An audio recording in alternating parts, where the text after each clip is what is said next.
Merry Christmas and welcome to the modern Green Bay and Western.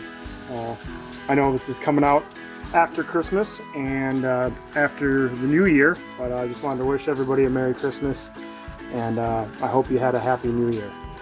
Here we are at Black Creek West. We have an intermodal train taking the siding as there's a manifest waiting on the main. Today we're doing a layout tour and an update on some little projects I've gotten done around the layout, and we're also going to take a look at the new locomotive that I got for Christmas. I like doing these layout updates every 3 months or so. There's always new subscribers, and opposed to them just being able to see the one little project or area that I'm working on, I like to just, kind of show off the layout, give an idea what I'm working with here, and the potential that we're maybe one day get to a finished layout, what it'll look like. So I like to just do that, give everybody kind of an idea, history, story behind the layout, and so let's go about doing that.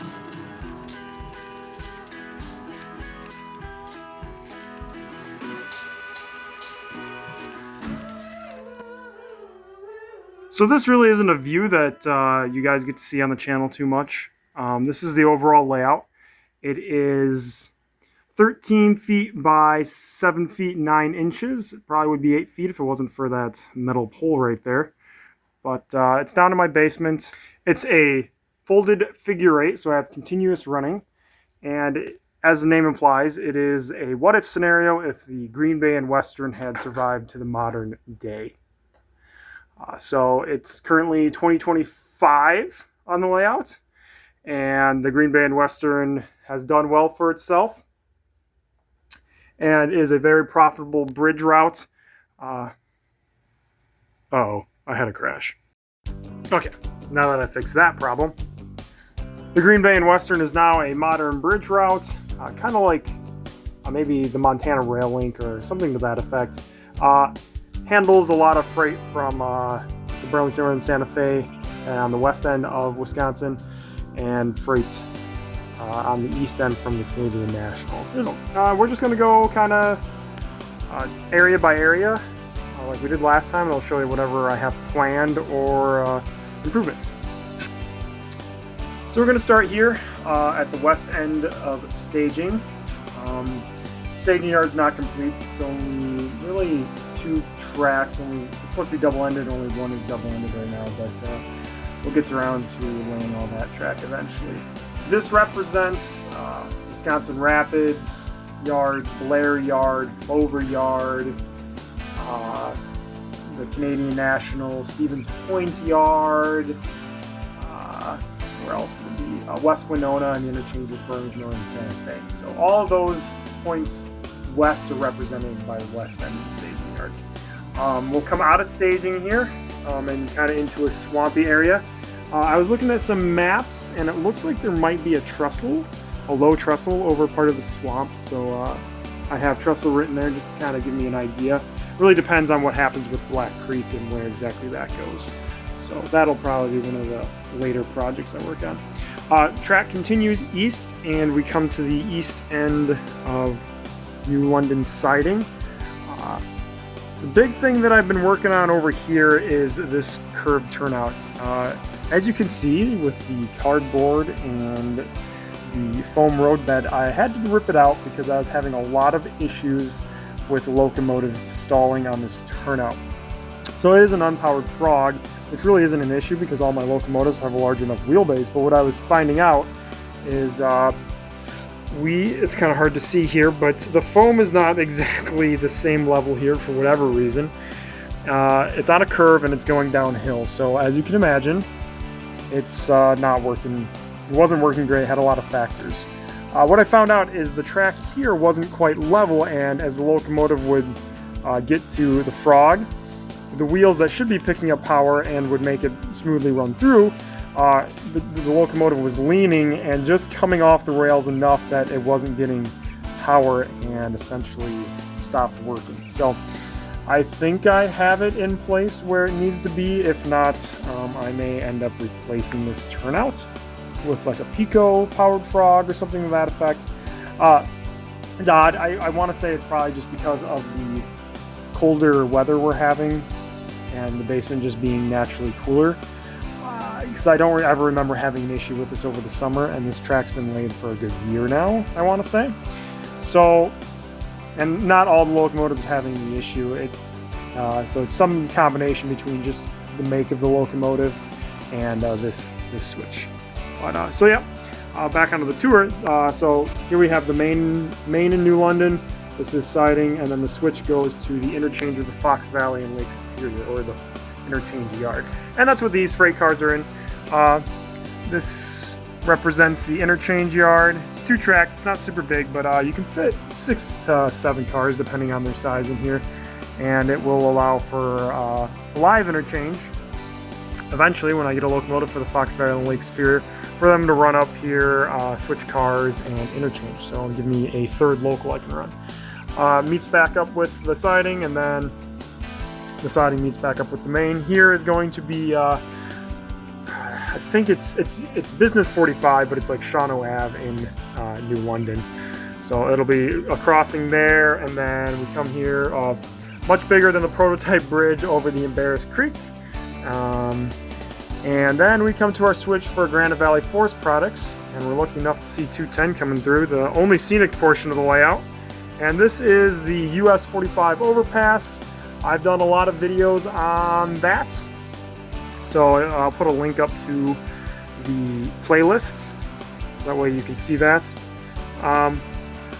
One improvement I've done that wasn't done on camera is I did ballast the track here. And I know I mentioned in those videos that I was thinking that ballasting the track after doing scenery was the right thing to do. It made more realistic sense, you know, you ballast the track after scenery in real life, right?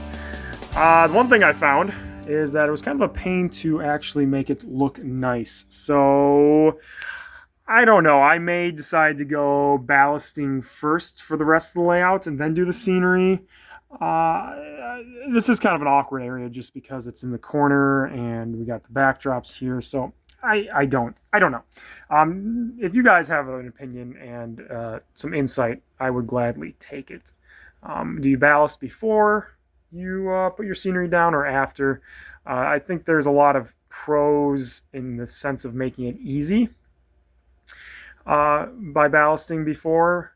I don't know if there's a lot of pros to ballasting after, so that is what it is. This is the switch to Granite Valley Forest products, which is this little area here and this cork area. So this will be the next project I really want to work on, and hopefully later this month we get to work on it.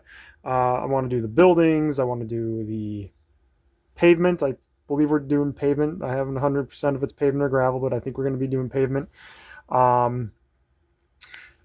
Detailing it to the sense of putting some vehicles and wood, and making sure I have the right kind of freight cars to spot here. I recently found some center beams that I want to buy, so that's on my wish list. So this switch here, which is another curved turnout, just like the other one, this one has not been giving me much issues, so that's why I don't know, it might just be that turnout. I did a little bit of adjustment on it to make sure that it ran better recently, but otherwise it really hasn't been an issue.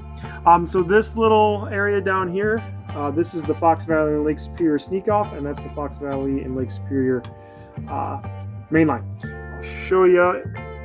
It continues through the backdrop and we'll end up in the staging yard with a switch, if I can point, with a track that continues that way. I just have to finish up the trackage there. The staging yard kind of has fallen by the wayside as I work on some more fun things like scenery. So yep, that's I got a whole series on that. 2 videos on the Fox Valley and Lake Superior sneak off, which for some reason the second video didn't do all that well. I don't know. It is what it is. The mysteries of YouTube and why sometimes everybody seems to like certain things and other times not. But that is what it is. And here's the back side where the track dives to the backdrop. This is where the folded figure 8 happens. And there's the crossing. It will be completely hidden by backdrops at one point. Now we come into Shiocton. Not much going on in Shiocton. The one thing I do have to announce is If you remember from my last layout tour video, I had a lot more freight cars here. Well, that's because I actually weathered a few freight cars, and they're now in service, and I don't have to be reminded that the boxes are here, that they need to be weathered. So I'm going to show you some pictures and videos of the ones that I have recently weathered. I basically did a bunch of freight cars that were all the brown, like the mineral brown color. I also did a batch of white freight cars too, including my tank cars and 2 reefers that I could weather all at once. Kind of do the same effects too. All are weathered with chalks, and then I used graffiti decals to put the graffiti on them.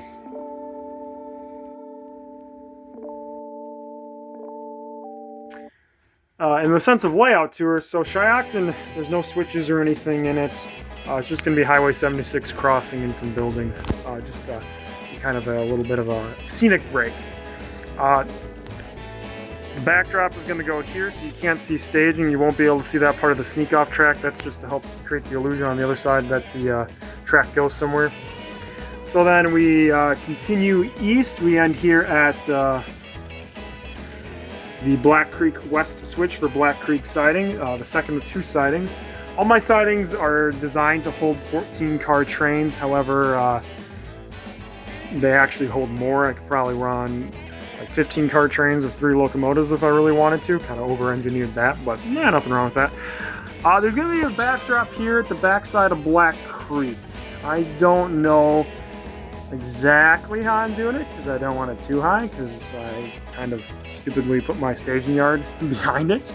I didn't know where else to put it, and that's kind of where I ended up. And as I continue on with my layout more, I regret that decision. But, you know, it's part of model railroading. We learn things. This here is going to be a cheese factory, evidenced by the reefers shipping cheese out.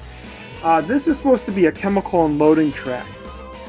The more research I do on cheese factories, the more I think tank cars aren't going to be there. It's going to be covered hoppers, which is kind of disappointing. Yeah, that is what it is. Siding continues.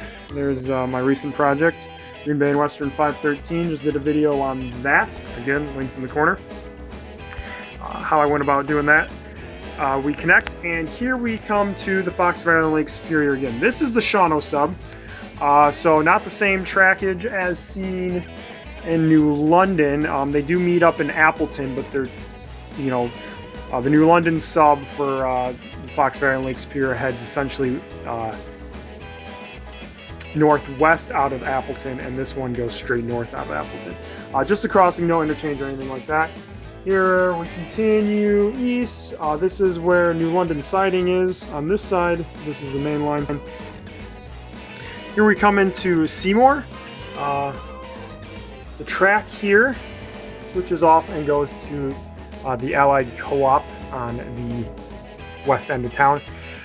In doing some research, kind of changed out how this is going to be operated. So here's going to be my grain loadout, and track 1 here, the closest track, is going to be for the grain cars, so that they have room to be, you know, pushed forward and loaded. In the back is going to be the feed mill portion of Allied Co-op, and it's going to take covered hoppers and tankers full of additives and stuff for feed. So it's going to be a double industry kind of.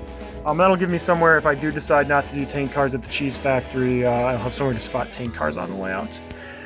So not much has really happened in Seymour. It is kind of my switching area, more so than any of the other areas.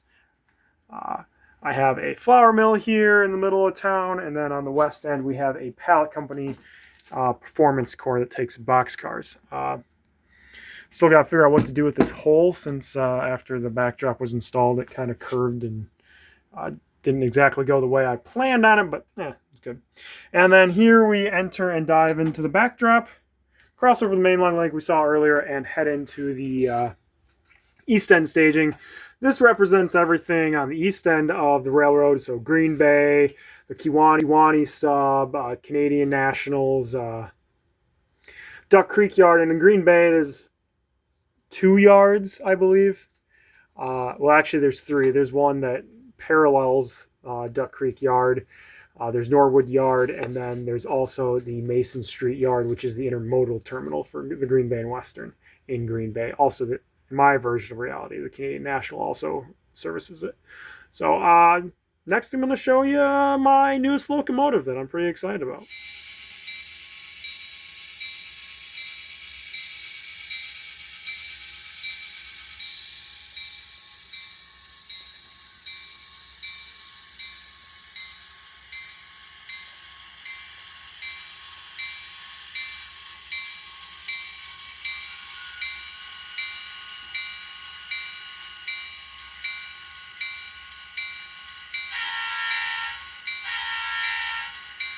And here is my newest locomotive. It is a N-Scale Atlas Masterline GP40.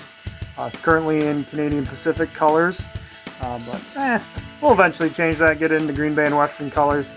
I mean, it's halfway there, but I don't need a coat of paint and whatnot, so I need decals. This is the first sound-equipped locomotive I have ever had in any scale. I actually really like it. I kind of was worried that it might be a little too much for me, but for switching operations, I've used it to run my local into New London and whatnot so far, and that was actually a lot of fun using the horn and stuff and the bell and just listening to it rev up and down. I really enjoyed that and liked it. It sounds great. I've heard that some people complain that N-scale locomotives are kind of they're too small to have a good speaker, so they don't sound great, but I don't know, it sounds good to me. I'm not used to HO scale sound or anything like that, so maybe that's better, but sounds good to me. I like honestly, I get why now some people like building the small switching layouts, that it's just like one locomotive switching a few cars. With sound, it's actually kind of a lot of fun and super entertaining, even more so than just with a regular DCC equipped locomotive. So, detail is pretty decent. It's got separately applied grab irons, it appears. I can separately control my ditch lights. So if I want to have them sitting on the siding or something with just headlights on, as they do a lot, I can do that. I also like that they kind of turn on and off slowly, just like real life. Yeah, so far I really can't complain. It's running very well. The only issues I've had is with the curved turnouts, but really it's just that one in New London, and I'm still, troubleshooting and whatnot, and other locomotives there too. So I really can't blame this locomotive, but excited to have it, and it's going to be a fun addition, and I can't wait to get into Green Bay and Western colors. So that's all I got for this layout update. Thank you all for watching. I also would like to say thank you for everybody who subscribed, liked, watched videos in the last year. I think the end of January last year was when I made my first video, and I said to myself, if I get 100 views, I'd be excited. That video did really well. Now I have videos that do 1,000 views, a couple hundred views, some that do 3,000, 4,000, 5,000 views. I'm impressed, way beyond the amounts of success I thought I'd have in a year. So again, thank you everybody. I'm glad you like watching it and seeing the layout. I know I like watching everybody else's layouts, seeing their progress and stuff, and it almost kind of seems like this is the new forums and the new magazines from auto railroading. YouTube really allows you to see and learn about things and railroads and model railroads that you never would in the past. So again, thanks for watching. If you haven't liked or subscribed, please do, and check out some of my other videos and see what I got going on. And then I look forward in the new year getting some work done on the layout and being able to share it with all you folks. So again, Merry Christmas, and I hope you guys all had a Happy New Year.